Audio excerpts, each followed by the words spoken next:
유치부 찬양 참 감동적입니다.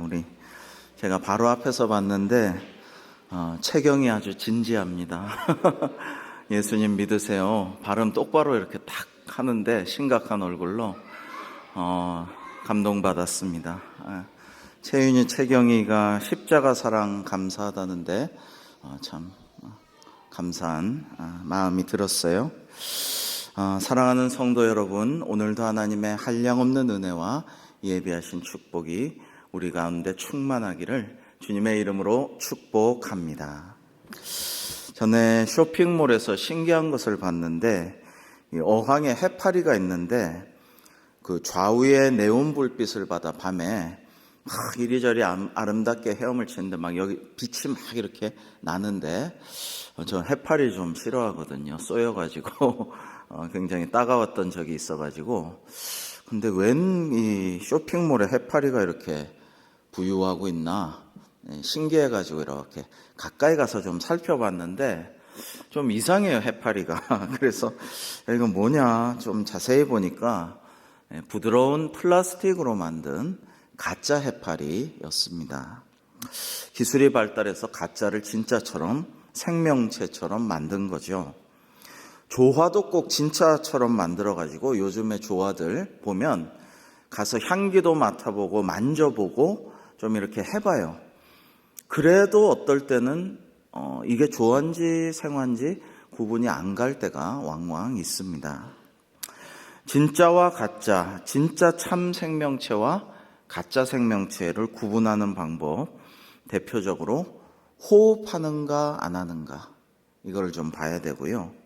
대사작용을 하는가 안 하는가, 즉 영양분을 섭취하여서 성장하는가. 이 가짜 해파리는 호흡을 하지 않고 가짜 식물은 물을 빨아들이고 햇볕을 받아 광합성을 하고 성장하고 열매 맺는 일이 없죠. 여러분, 우리는 그리스도인입니다. 모양만 그리스도인인가 참 그리스도인인가를 생각해 보면 이 해파리나 식물의 진짜 가짜를 판별하는 것과 어느 정도 비슷하다라는 생각을 했습니다. 자, 영적으로 호흡하는가, 즉 하나님께 우리의 기도를 올려드리고 또 하나님의 음성을 들으면서 주님과 대화하면서 영적인 들숨과 날숨으로 기도 생활을 하는가 안 하는가. 두 번째로 대사작용을 하는가, 즉 하나님의 말씀, 지난 주일에도 말씀드렸지만 먹어야 할 것을 먹고 사람이 떡으로만 살 것이 아니라 하나님의 말씀으로 산다고 주님 말씀하셨는데 그것을 먹고 영적으로 성장하는가, 아니면 하나님 말씀 먹지 않고 성장도 하지 않고 그대로 꼼짝 않고 있는가. 여러분, 모든 생물과 하나님의 성품, 변치 않는 사랑의 성품 외에는 만물은 다 변화하는 거예요. 이 태극이라는 것도 사실은 그거를 의미하는 거죠. 태극이라는 건 음과 양이 조화를 이루면서, 그러나 이것이 융합돼서 계속 순환하는데 화평하게 평화를 이루고 조화를 이루는 게 태극의 원리거든요. 모든 건 다 변화예요. 역이라는 것도 그런 것입니다. 음과 양이 정극이 플러스 극이 있고 마이너스 극이 있지만은 하여튼 조화를 이루면서 다 변화해야 살아있는 건데 가만히만 있고 꼼짝 않고 있으면 죽은 거예요. 영적으로도 마찬가지. 가만히 있고 말씀도 안 먹고 그대로만 있고 움직이지 않고 변화되지 않으면 죽은 것이다 라는 것입니다. 자, 이제 3.1절을 지난 3월인데요. 아울러 하나 더 말씀드리자면 기독교 복음은 역사적인 신앙입니다. 건강한 그리스도인은 건전한 역사의식이 필수입니다. 아브라함의 하나님, 이삭의 하나님, 야곱의 하나님이라고 계속해서 구약에서 고백하는 건 뭐냐면 우리 선조의 하나님, 우리 믿음의 선조에게 오셨던 하나님, 그 믿음을 전수해서 나도 믿는 하나님, 살아계신 하나님, 역사의 하나님을 외치는 것이죠. 야곱의 하나님, 그리고 이스라엘의 하나님. 이스라엘이 뭐예요? 하나님이 말씀하셔서 변화된 삶을 사는 거듭난 자이죠. 그러한 하나님을 증언하는 그러한 신앙이 필요하고요. 선지자들이 외친 하나님을 믿는 것을 오늘에 계승하고 신화나 전설이 아닌 역사 속에서 우리에게 오신 성육신하신 하나님의 아들 예수님, 이 예수님을 믿고 따르는 역사의식이 꼭 필요해요. 이게 세상의 인간이 만든 종교를 믿는 사람들과 우리 기독교인이 다른 점은 이런 거예요. 그래서 기독교는 역사적인 종교고 역사의식을 가져야 복음이다라고 말합니다. 이게 있으면 진짜, 없으면 가짜예요. 요즘에 넷플릭스에서 나는 신이다가 어마어마한 인기를 얻고 있는데 아마 세계적으로 화제가 될 텐데, 그러면 또 한편으로는 너무 창피해요. 우리나라에 이런 황당한 괴물 같은 악마적인 참 기가 막힌 이단들이 이렇게 있다라는 사실이 참 전 세계인들이 보면서 참 놀랄 터인데, 이 JMS, 정명석 이런 것들은 가짜죠. 가짜인데 진짜인 것처럼 이 이화여대 여학생들부터 속여서 시작했거든요. 그 다음에 바로 앞에 연대 독수리 오영재라는 사람들이 정말 초등학교 나왔나 마나 한 이 정명석이 인물도 별로고 뭐 이 인격도 그렇고 뭐 내세울 것도 없는데 교리를 만들어줬어요. 마귀가 하는 짓이죠. 다 기초를 짜줬어요, 연대생들이. 그리고 서울대 카이스트 접근해서 거짓말을 황당하게 할수록, 더 큰 거짓말을 할수록 이 세상에 똑똑하다는 사람들이 속아 넘어가요. 야, 이게 영적이구나. 이게 과학적이고 이성적이고 우리의 학문을 넘어서는 또 다른 차원의 영적인 거구나. 이래가지고 넘어간다니까요. 악마들이 하는 짓이죠. 그리고 참 그 3.1절에 일장기 개양했다는 인간이 또 목사라고 해서 참 기가 막히고, 오늘 새벽에도 이야기했지만 오늘 전도, 노방전도 시작하는 날인데 참 너무 황당하고 참 참남하고 민망하고 너무 부끄럽다. 그 교단에서 이제 파문을 이제 목사 제명을 논의하게 되었다고 하는데 당연히 제명시켜야죠. 3.1절과 나라 사랑하는 애국 애족하는 우리 기독교의 전통, 그 다음에 태극기의 의미, 소녀상 철거하자고 또 더 난리를 친다는데, 그런 역사적인 의미를 모르는 사람은 그리스도인의 자격이 없어요. 목사는 말할 것도 없고. 그리고 여러분, 남들이 피눈물을 흘리는데 그것을, 그 심정을 헤아릴 줄 모르는 사람은 백성들을 긍휼의 눈으로 바라보고 어떻게 먹일까 생각하고 어떻게 고쳐줄까, 어떻게 내가 대신 죽음으로써 저들을 살릴까 했던 주님의 마음을 전혀 갖지 못한 자는 목사라고 할 수도 없고 그리스도인이라고 할 수도 없습니다. 여러분이 자본의 논리가 가득하지만 오늘날 세상은 결코 돈이 다가 아니에요. 돈이 모든 것이 아니란 말이에요. 돈이 다다, 돈이면 다 된다라는 것은 만몬적인 악마적인 논리예요. 그게 아닙니다.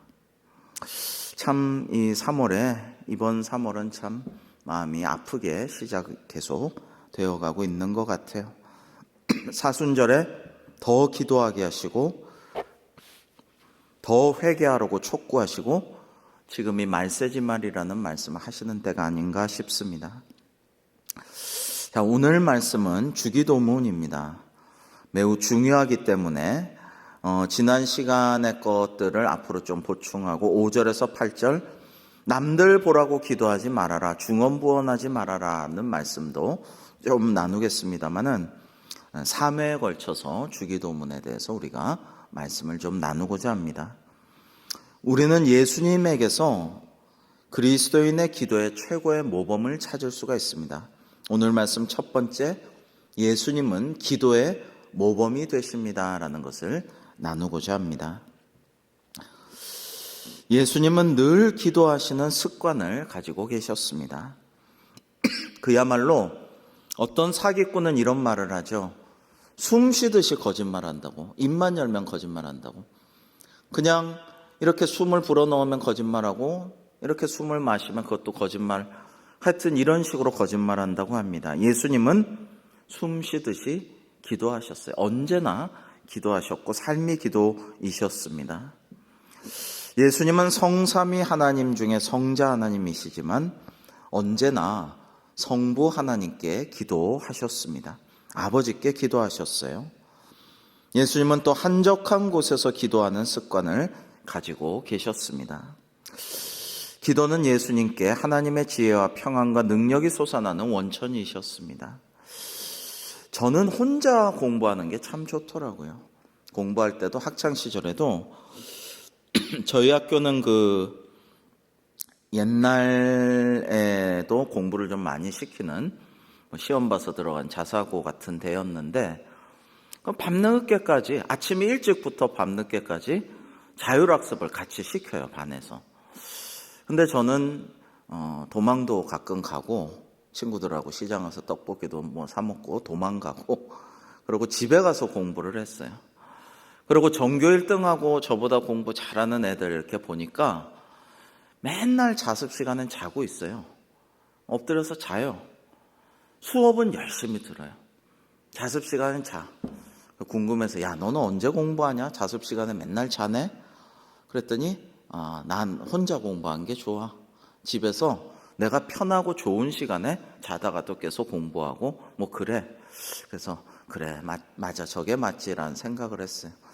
혼자 공부한 게 좋더라고요. 선생님이 감시하고 내 자유를 구속을 하면서 이렇게 어쩔 수 없이 공부하는 거, 남들도 다 하는데 나도 공부해야 되나 이런 생각도 좀 들고, 내가 원할 때 내가 기쁨으로 내가 편한 시간에 그렇게 즐겁게 공부를 하고 싶다. 가능하면 즐겁게 공부하고 싶다. 강제로 시켜서 하는 여기에 그대로 그냥 끌려 들어가고 싶지 않다, 이런 생각이 많이 들었었어요. 기도도 좀 그런 게 아닐까요? 좀 뭔가 나만의 시간, 큐티라고 하죠. 콰이어트 타임을 가지고 나만의 어떤 즐거운 기도를 좀 하는 게 정말 좋지 않나, 이런 생각을 합니다. 마가복음 1장 35절 우리 같이 한번 읽어보실까요? 시작. 새벽 아직도 밝기 전에 한 곳으로 가사 거기서 기도하시더니. 아멘. 자, 예수님께서 이제 새벽 미명에 한적한 곳에서 기도하셨다. 새벽 기도를 하셨다라는 것이고요. 누가복음 5장 16절도 예수는 물러가사 한적한 곳에서 기도하시니라라고 되어 있습니다. 그리고 예수님은 중요한 순간마다 기도하셨습니다. 자, 우리는 중요한 순간에 도움이 될 사람을 찾는다든지 예금이나 적금을 어떻게 깨고 돈을 좀 순환하고 돌리고 누구한테 빌려야 되나, 인간적인 생각을 많이 합니다만은 우리는 이제 진짜 중요한 순간에는 기도부터 하고 아버지를 찾고 하나님께 도와달라고 하는 게 우선순위가 맞다라는 생각을 합니다. 저도 진짜 위급할 때 그 자리에서 꿇어앉아서 하나님 아버지 하면서 간절히 기도하고 또 들어주셨던 경험도 몇 번 있는데요. 정말 그러한 것이 우리에게 자동적으로 체화되어 있어야겠다라는 생각을 합니다. 예컨대 세례 요한으로부터 세례 받으실 때 기도하셨습니다. 누가복음 3장 21, 22절 같이 한번 읽어보실까요? 시작.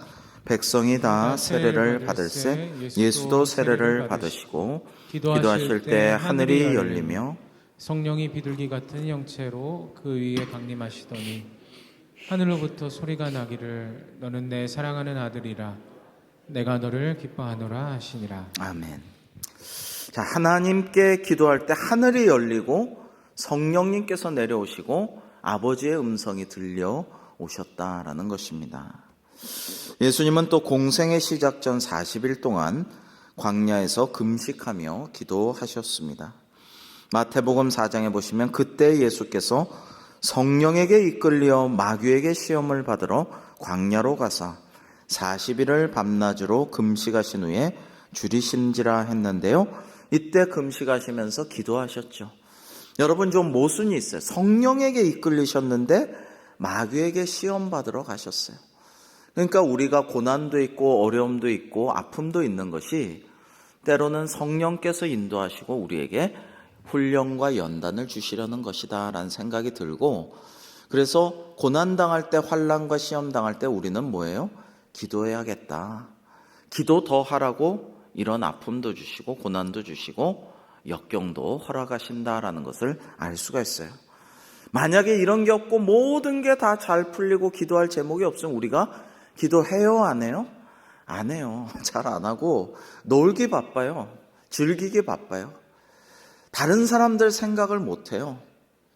다른 사람들은 다 열등해서, 노력 안 해서, 그 다음에 재능이 없어서, 그 다음에 2등 인간, 3등 인간, 4류 인간이기 때문에 저 모양 저 꼬라지로 살고, 다 내가 잘나서 이렇게 잘 먹고 잘 살고, 나는 대단하고 뭔가 다르고 대우받아 마땅해야 그런 존재라는 착각 속에 살게 되죠.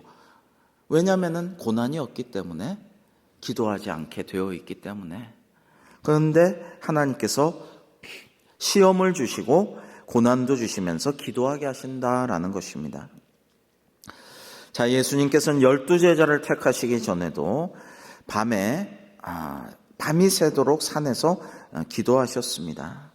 우리 누가복음 6장 12, 13절 같이 한번 읽겠습니다. 시작. 이때 예수께서 기도하시러 산으로 가사 밤이 새도록 하나님께 기도하시고 밝음에 부르사 그 중에서 12를 택하여 사도라 칭하셨으니. 아멘. 자, 그리고 예수님께서는 십자가 사건 직전에 감람산에서 또한 기도하셨죠. 예수께서 습관을 따라, 누가복음 22장에 보시면 나가사 습관을 따라 감람산에 가심에 제자들도 따라갔더니 그곳에 이르러 그들에게 이르시되 유혹에 빠지지 않게 기도하라 하시고 그들을 떠나 돌 던질 만큼 가서 무릎을 꿇고 기도하여라고 하셨습니다. 예수님께서는 십자가에 달려 죽어가시면서도 하나님께 기도하셨습니다.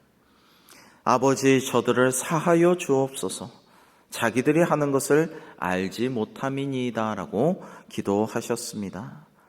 또 예수님께서는 큰 소리로 불러 이르시되 아버지, 내 영혼을 아버지 손에 부탁하나이다 하고 이 말씀을 하신 후에 숨지셨습니다.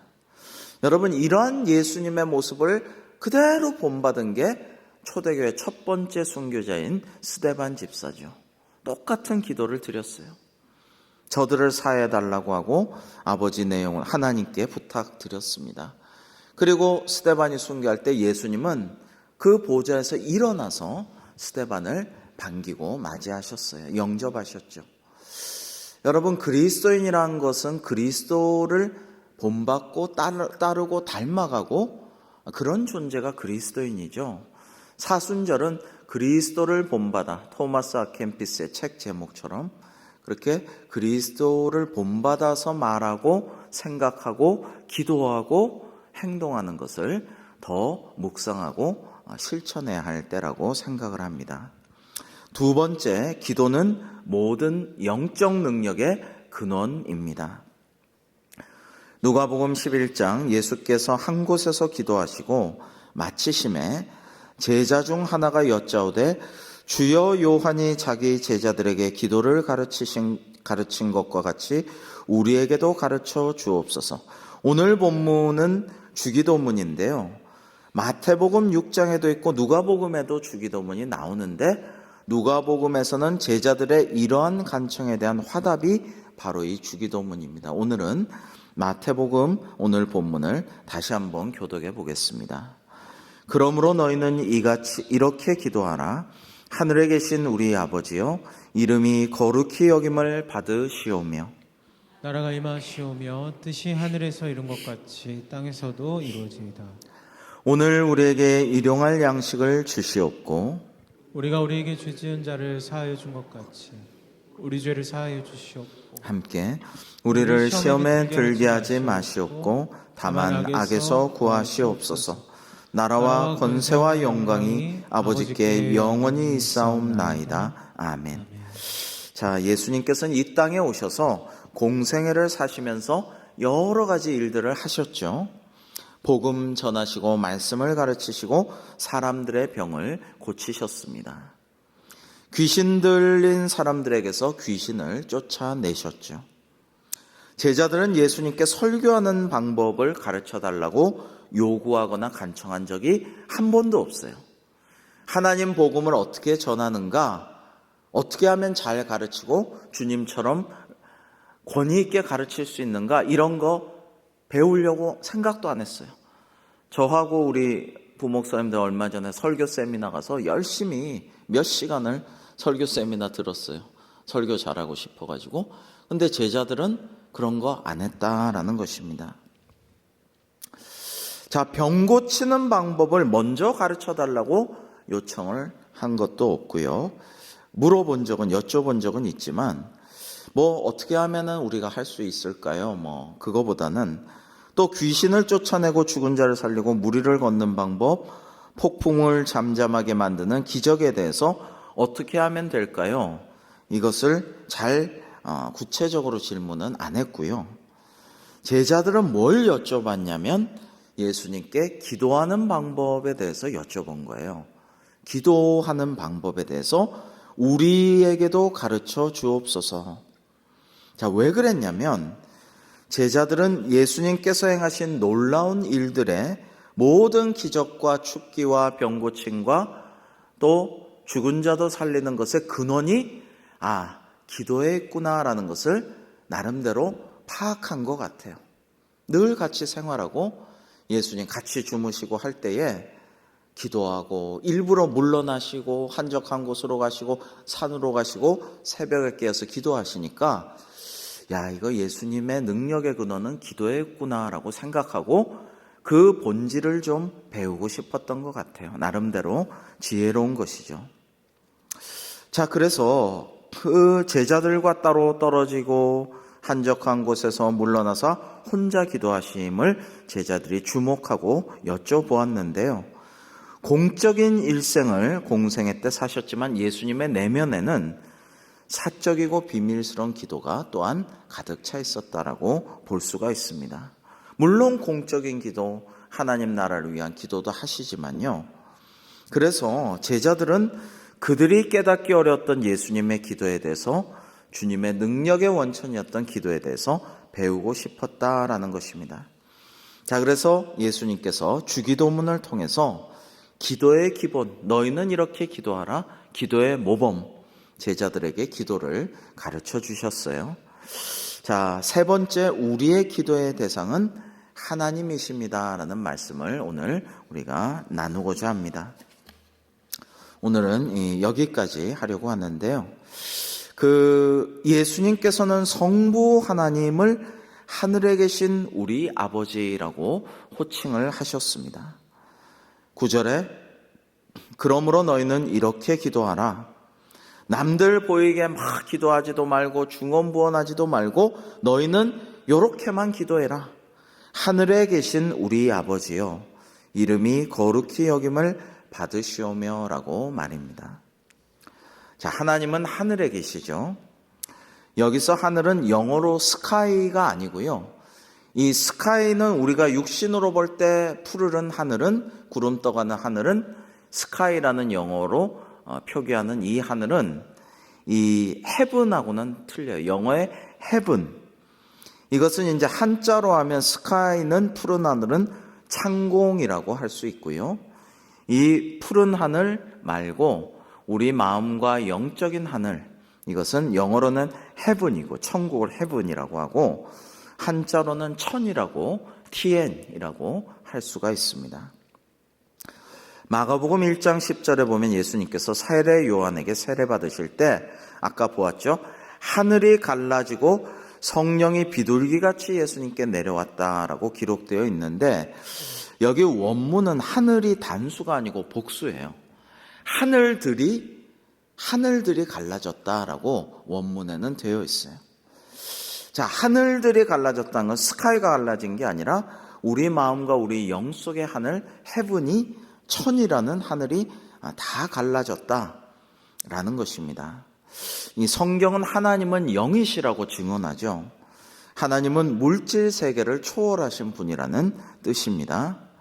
그런데 하늘들이 쫙 갈라지고 하나님의 영이 성령께서 비둘기같이 내려오셔서 주님께 임하셨다.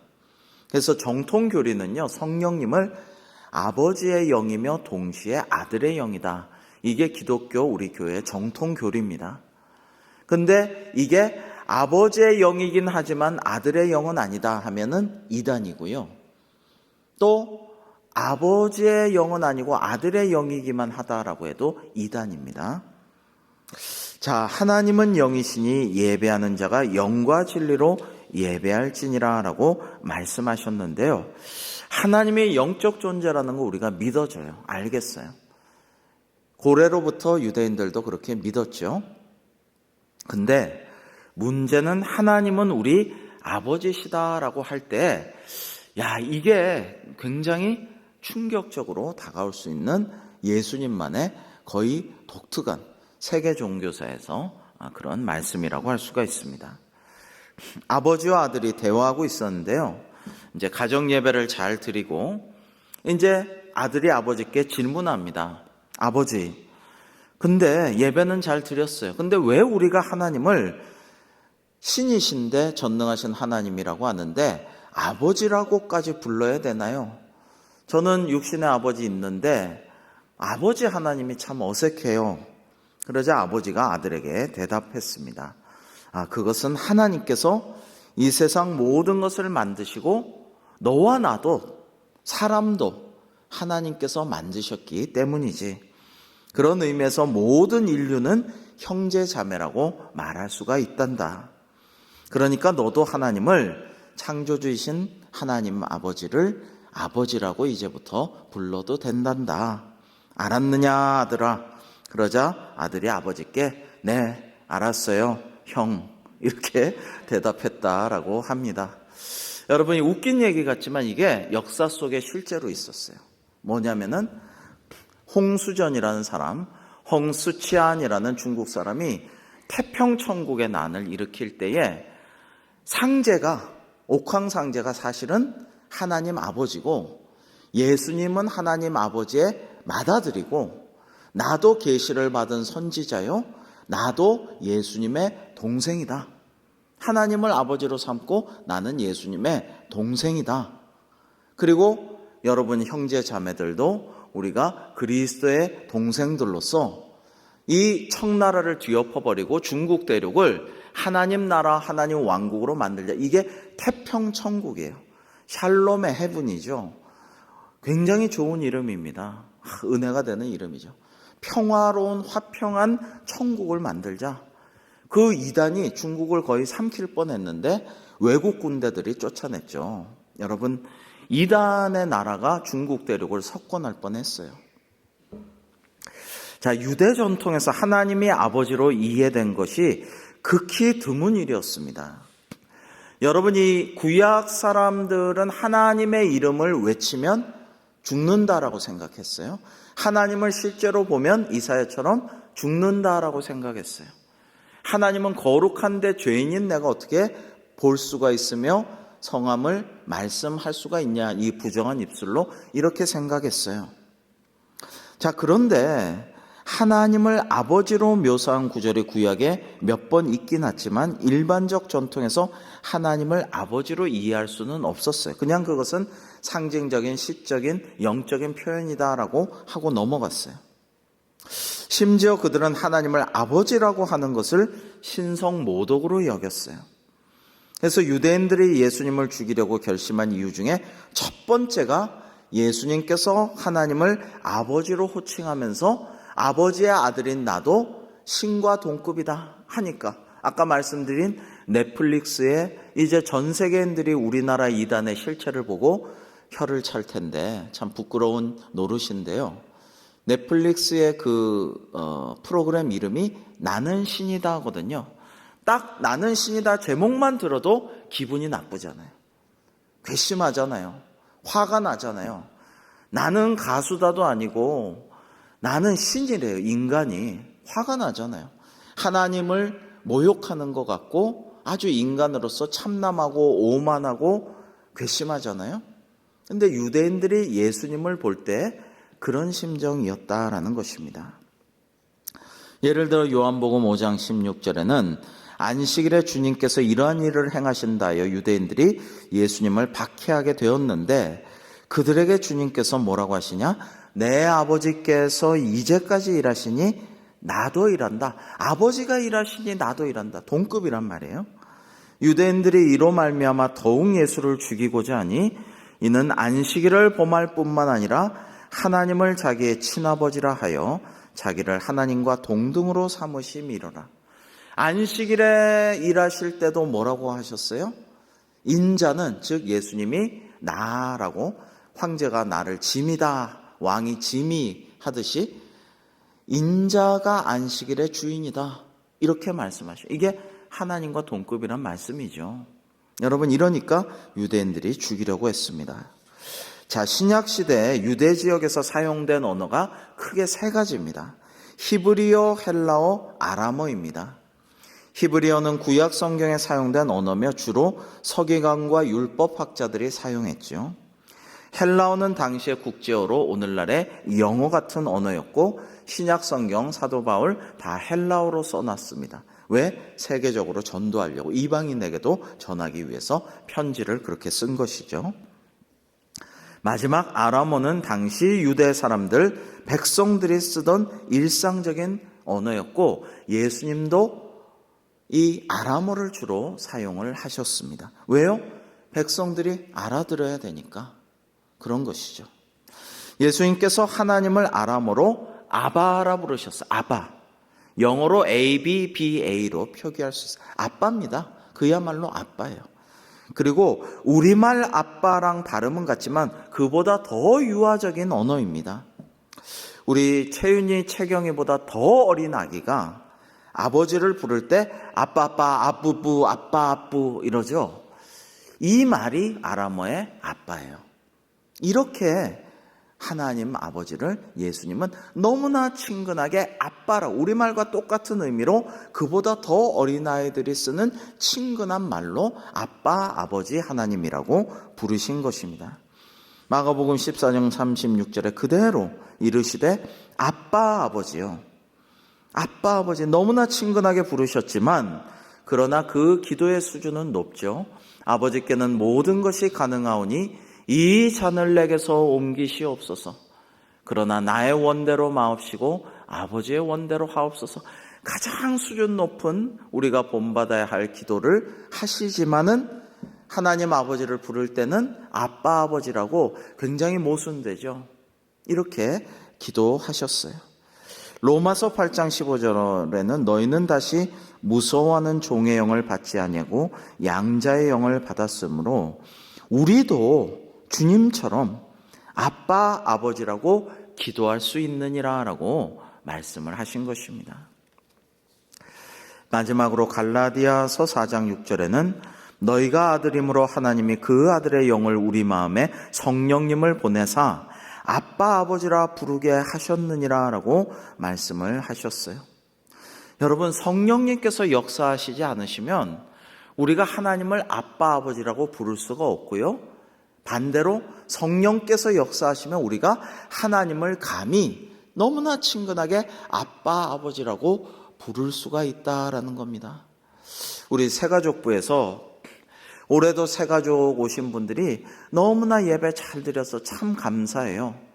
이번 주에도 또 우리 교회 예배 드리던 분들이 오겠다고, 등록하겠다고 약속해서 감사해요. 작년에도 너무나 정착을 잘해서 감사해요. 이게 뭐예요? 성령님께서 하시는 거예요. 스스로 오신 분이 너무 많죠. 성령님께서 하신 거예요. 예배 끝나고 너무나 은혜롭다 하신 분이 많았어요. 성령님께서 하신 거예요. 지난 오후 찬양 예배 때 정말 그 전에 우려도 있고 걱정도 있었고 너무 좀 소리가 크다 이런 거 좀 어떻게 좀 더 잘 조절해야 되지 않나 사랑해서 걱정하는 분도 많았지만은 147분의 1층, 2층을 가득 메운 성도님들과 함께 뜨겁게 찬양하고 뜨겁게 기도했는데 참 감동적인 순간이었어요. 이거 성령님께서 하신 거예요. 물론 연습 많이 하고 기도 많이 하고 준비 열심히 밤마다 하고 했지만 성령님께서 하신 거예요.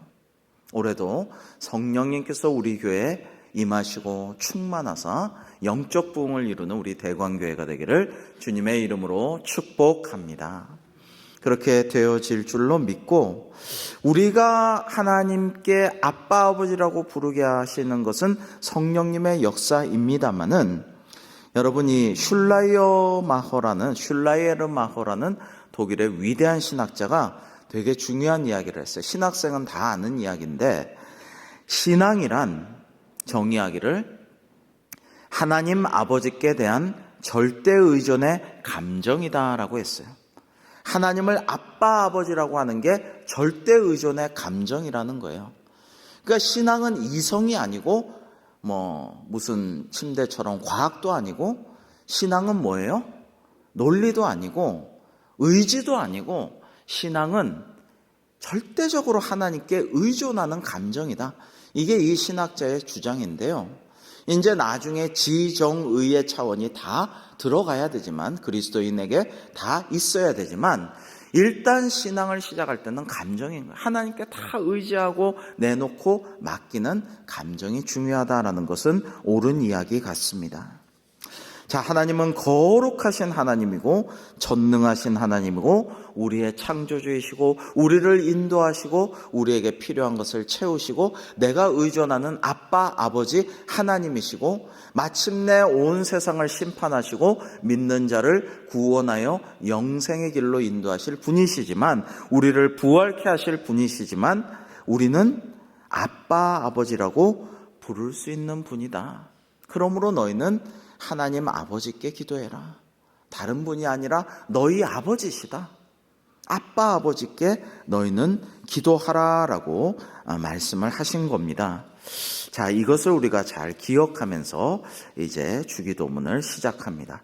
하늘에 계신 우리 아버지여, 이름이 거룩히 여김을 받으시오며, 즉 하나님을 높이고 하나님께 영광 돌리고 거룩하신 하나님을 마땅히 우리가 찬미하면서 기도해야 한다. 어떻게 보면 이것은 뭐예요? 감사하면서 하나님께 영광 돌리면서 아버지의 이름 부르며 기도를 시작하라, 이런 말씀이라고 할 수가 있습니다. 사랑하는 성도 여러분, 이제 우리가 사순절 기간 동안에 또 주기도문을 우리가 나누고자 합니다. 기도의 습관을 잘 들이고 인생의 중요한 순간마다 더욱더 기도하며, 주님께서 가르쳐 주신 대로 하늘에 계신 아버지, 거룩하신 하나님 아버지, 전능하신 하나님, 심판자 하나님이시지만 내가 아빠라고 부를 수 있는 하나님께 기도하여서 오늘도 주님의 음성을 듣고 기뻐하고 즐거워하고 감사가 충만한 우리 이 시간들이 되시기를 주님의 이름으로 축복합니다. 기도하시겠습니다. 하나님 아버지, 오늘도 하나님께서 우리에게 주시는 지혜와 평안과 능력을 받아 기도할 때 하나님과 동행하며 은혜 충만한 기도의 시간, 그러한 순간들이 될 수 있도록 인도하여 주시옵소서. 예수님의 이름으로 기도하옵나이다. 아멘.